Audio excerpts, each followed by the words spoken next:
Tara mag Tara mag-caravan tour tayo. So ito yung caravan namin na nirentahan. Pagpasok ito agad yung bubungad, yung upuan kung nasaan yun dyan yung car seat ni Lumi, and of course yung chair na detachable, yung chair na yan.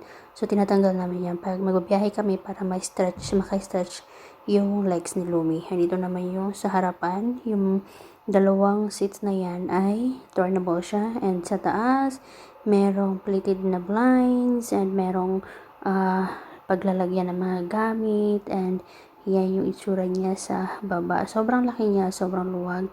Dito naman meron TV dito. Hindi, may mga cabinets din yan sa taas.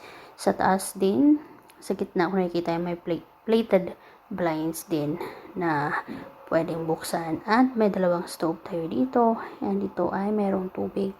Diyan, maraming mga cabinets dito. Andyan yung ating mga gamit, mga foodie, dry foods. So, dyan namin nilagay. Sobrang ganda ng caravan na to. And itong ref na to, na-amaze ako nito kasi meron siyang, 2 doors siya sa both sides. Pwedeng, 2 doors. Basta yun, pwedeng buksan. Ayan. Ang cute niyan. And dito naman sa kabilang side is nandito yung toilet and bath na sobrang na-amaze ako. Kasi malaki siya. Usually kasi yung nakikita ko ang liit lang. So, pwede dito na maligo ka talaga, nakakagalaw ka talaga ng bonggang-bongga. Kahit mataba pwede. Kasi nakakagalaw talaga, ang ganda talaga ng toilet and bath dito, na-amaze ako. Ayan yung bowl. And dito is yung may mga cabinet dito na pwede mong paglagyan ng mga kahit na anong pwede mong ilagay dyan, i-store ba.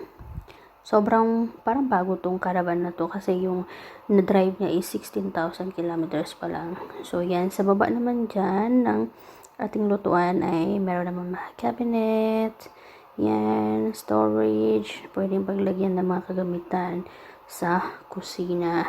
Dito na tayo sa aming malaking bed. Hindi siya ma-justify ng bongga sa camera, pero malaki po yung bed na yan at ang taas.